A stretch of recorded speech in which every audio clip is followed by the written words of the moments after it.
What if I could present you a story that you would remember with your entire body and not just with your mind? My whole life as a journalist, I've really been compelled to try to make stories that can make a difference and maybe inspire people to care. I've worked in print, I've worked in documentary, I've worked in broadcast, but it really wasn't until I got involved with virtual reality that I started seeing these really intense, authentic reactions from people that really blew my mind. So the deal is that with VR, virtual reality, I can put you on scene in the middle of the story. By putting on these goggles, right, that track wherever you look, you get this whole body sensation, like you're actually like there.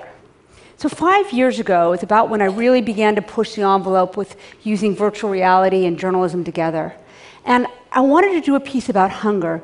Families in America are going hungry, food banks are overwhelmed, and they're often running out of food. Now, I knew I couldn't make people feel hungry, but maybe I could figure out a way to get them to feel something physical. So, again, this was 5 years ago. So doing journalism and virtual reality together was considered a worse than half-baked idea, and I had no funding. Believe me, I had a lot of colleagues laughing at me. And I did, though, have a really great intern, a woman named Michaela Kopse-Mark.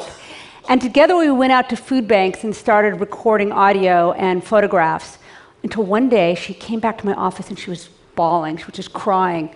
She'd been on scene at a long line where the woman running the line was feeling extremely overwhelmed. And she was screaming, you know, there's too many people. There's too many people. And this man with diabetes doesn't get food in time. His blood sugar drops too low, and he collapses into a coma. As soon as I heard that audio, I knew that this would be the kind of evocative piece that could really describe what was going on at food banks. So here's the real line. You can see how long it was, right? And again, as I said, we didn't have very much funding, so I had to reproduce it with virtual humans that were donated, and people beg and borrow favors to help me create the models and make things as accurate as we could. And then we tried to convey what happened that day with as much accuracy as was possible. There's too many people. There's too many people. Or somebody that's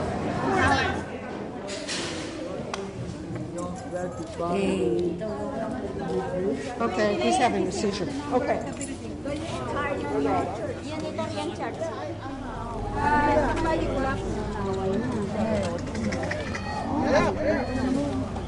Need help.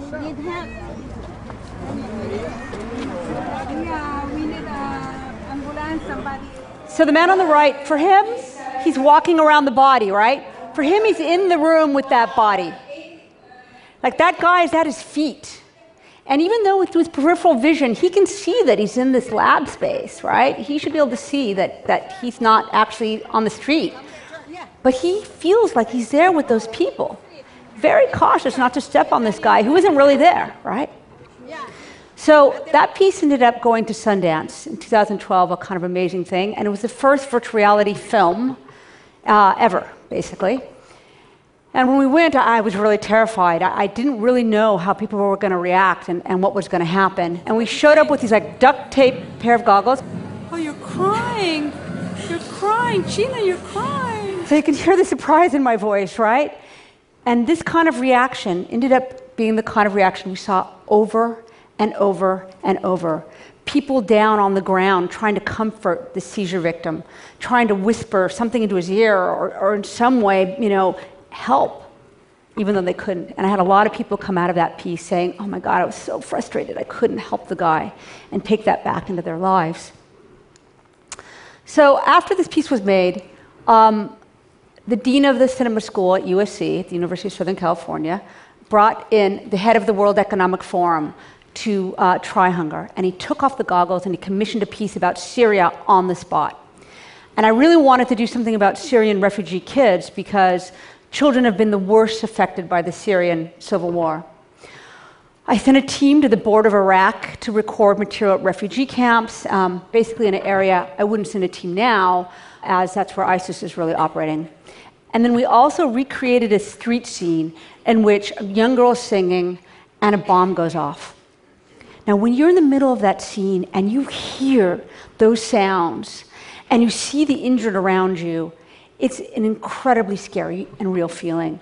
I've had individuals who've been involved in real bombings tell me that it evokes the same kind of fear.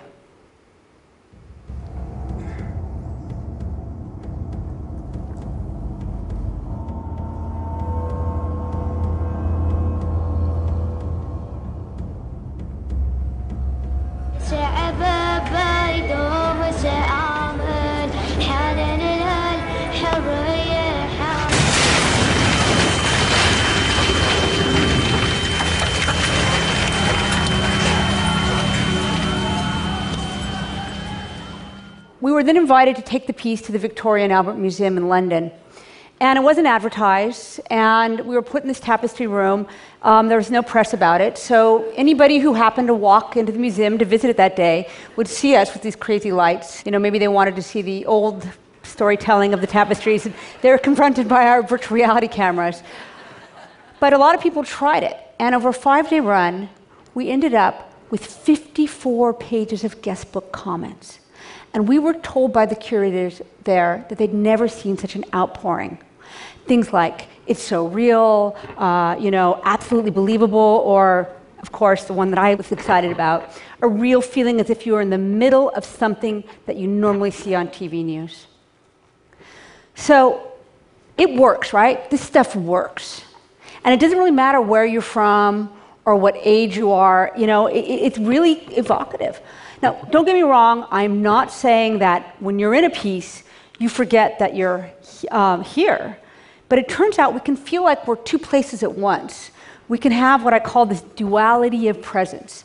And I think that's what allows me to tap into these feelings of empathy, all right? So, that means, of course, that I have to be very cautious about creating these pieces. I have to really follow best journalistic practices and make sure that these powerful stories are built with integrity. If we don't capture the material ourselves, we have to be extremely exacting about figuring out the provenance and where did this stuff come from and is it authentic. Let me give you an example. With this Trayvon Martin case, this is a kid who was 17 years old, and he bought the soda and a candy at a store, and on his way home, he was tracked by a neighborhood watchman named George Zimmerman, who ended up shooting and killing him. To make that piece, we got the architectural drawings of the entire complex, and we rebuilt the entire scene inside and out based on those drawings. All of the action is informed by the real 911 recorded calls to the police. And interestingly, we broke some news with this story. The forensic house that did the audio reconstruction, Primo Productions, they say that they would testify that George Zimmerman, when he got out of the car, he cocked his gun before he went to give chase to Martin. So you can see that the basic tenets of journalism, they don't really change here, right? We're still following the same principles that we would always. What is different is the sense of being on scene, whether you're watching a guy collapse from hunger or feeling like you're in the middle of a bomb scene. And, this is kind of what has driven me forward with these pieces and thinking about how to make them. I mean, we're trying to make this, obviously, beyond the headset, more available, and we're creating mobile pieces like the Trayvon Martin piece. And these things have had impact. I've had Americans tell me that they've donated direct deduction from their bank account money to go to Syrian children refugees. And Hunger in LA, well, it's helped start a new form of doing journalism that I think is going to join all the other normal platforms in the future. Thank you.